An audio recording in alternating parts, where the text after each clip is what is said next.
નમસ્કાર વાલા પેન્શનર મિત્રો, નિવૃત્ત કર્મચારી મિત્રો, ભાઈઓ તથા બહેનો, સ્વાગત છે આપનું આપણી આ યુટ્યુબ ચેનલ ભાવેશ મકવાણા ન્યૂઝમાં। તો મિત્રો, આજ બપોરે 3:30 એક મોટા સમાચાર આવી રહ્યા છે। તો આજની તારીખ 2/11/2025। તો પેન્શનરોના હિત માટે સુપ્રીમ કોર્ટે હમણાં જ આપ્યો છે એક મોટો ચુકાદો। તો જાણીને તમે પણ નાચી ઉઠશો। તો વિડીયોમાં વિગતવાર વાત કરવાના છીએ, એટલે વિડીયો તમે ખાસ અંત સુધી જોઈ લેજો। અને હજી સુધી જો આપણી આ ચેનલ તમે સબસ્ક્રાઈબ ન કરી હોય તો ડેઈલી આવી માહિતીઓ માટે આપણી આ યુટ્યુબ ચેનલ પણ સબસ્ક્રાઈબ કરી લેજો। તો શરૂ કરીએ આજનો વિડીયો। તો કેન્દ્ર સરકારે નિવૃત્તિ પછી નિયમિત આવકની ચિંતા કરતા વરિષ્ઠ નાગરિકો માટે post office senior citizen saving સ્કીમને વધુ આકર્ષક બનાવી છે।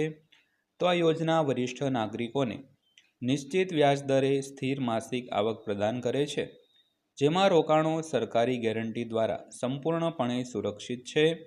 તો નિવૃત્ત વ્યક્તિઓ આ યોજના દ્વારા દર મહિને ₹20,000થી વધુની કમાણી કરી શકે છે।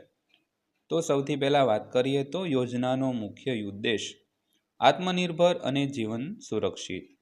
તો આ યોજનાનો મુખ્ય ઉદ્દેશ વૃદ્ધોને આર્થિક રીતે સશક્ત બનાવવાનો છે। તો 60 વર્ષ અને તેથી વધુ ઉંમરના વ્યક્તિઓ નિવૃત્તિ પછી પણ સન્માનજનક જીવવાનો આનંદ માણવા માટે આ યોજનામાં રોકાણ કરી શકે છે। તો આ ખાસ કરીને એવા લોકો માટે ફાયદાકારક છે જેઓ કોઈ પણ વધારાના કામ વિના નોકરી છોડ્યા પછી નિયમિત આવક ઈચ્છે છે। ત્યારબાદ વાત કરીએ તો રોકાણ મર્યાદા અને ખાતાના વિકલ્પો વિશે।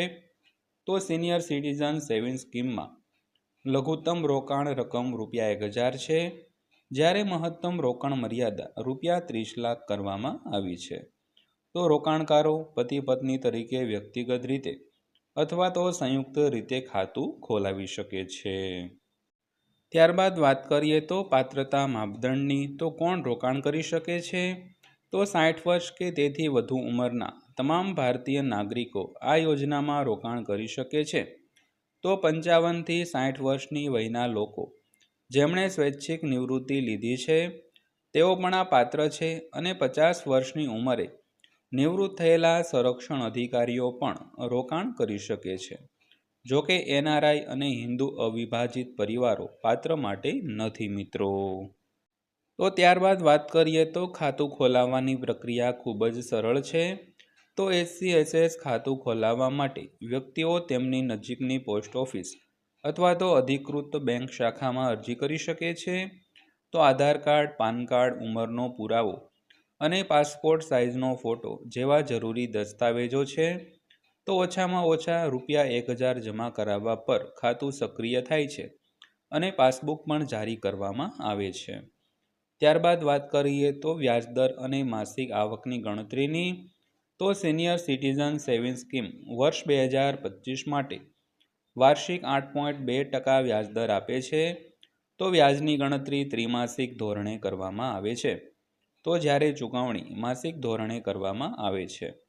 તો ₹30 લાખનું રોકાણ કરનારને રોકાણકારને દર મહિને આશરે ₹20,500ની સ્થિર આવક મળશે, જે સીધી તેમના બેંક ખાતામાં ટ્રાન્સફર કરવામાં આવે છે।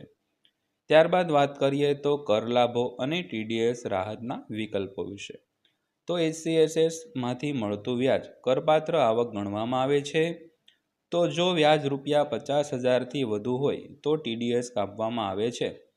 જો કે વરિષ્ઠ નાગરિકો ફોર્મ 15H ફાઇલ કરીને TDS ટાળી શકે છે। તો વધુમાં આવકવેરા કાયદાની કલમ 80C હેઠળ ₹1.5 લાખ સુધીના રોકાણ પર કર કપાત મેળવી શકાય છે। તો ત્યારબાદ વાત કરીએ તો યોજનાનો સમયગાળો અને નવીનીકરણ સુવિધા વિશે। તો આ યોજનાની મુદત 5 વર્ષની છે, જે પરિપક્વતા પછી 3 વર્ષ માટે લંબાવી શકાય છે। આનો અર્થ એ છે કે રોકાણકારો વધુમાં વધુ 8 વર્ષ સુધી નિયમિત આવકનો આનંદ માણી શકે છે। તો પાકતી મુદતના 1 વર્ષની અંદર ખાતાના નવીન માટે અરજી કરવી આવશ્યક છે। ત્યારબાદ જોઈએ તો સરકારી ગેરંટી સાથે સંપૂર્ણ સુરક્ષાની। તો સિનિયર સિટીઝન સેવિંગ સ્કીમ સરકાર દ્વારા સંચાલિત છે, જે તેને સુરક્ષિત રોકાણ બનાવે છે। કેન્દ્ર સરકાર દ્વારા માત્ર મૂળ રકમ જ નહીં પરંતુ વ્યાજની રકમની પણ ગેરંટી આપવામાં આવે છે. તો આ જ કારણ છે કે આ યોજના નિવૃત્ત નાગરિકોમાં એક લોકપ્રિય રોકાણ વિકલ્પ બની ગઈ છે. ત્યારબાદ અંતમાં વાત કરીએ તો આ યોજના એક સન્માનજનક જીવનનો આધાર બની છે.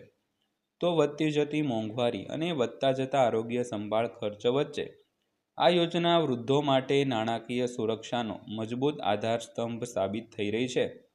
તો HCSSમાંથી મળતી અસ્થિર આવક તેમને માત્ર આત્મનિર્ભરતા જ નહીં પણ તેમને ગૌરવપૂર્ણ અને સુરક્ષિત જીવન જીવવાની સ્વતંત્રતા પણ આપે છે.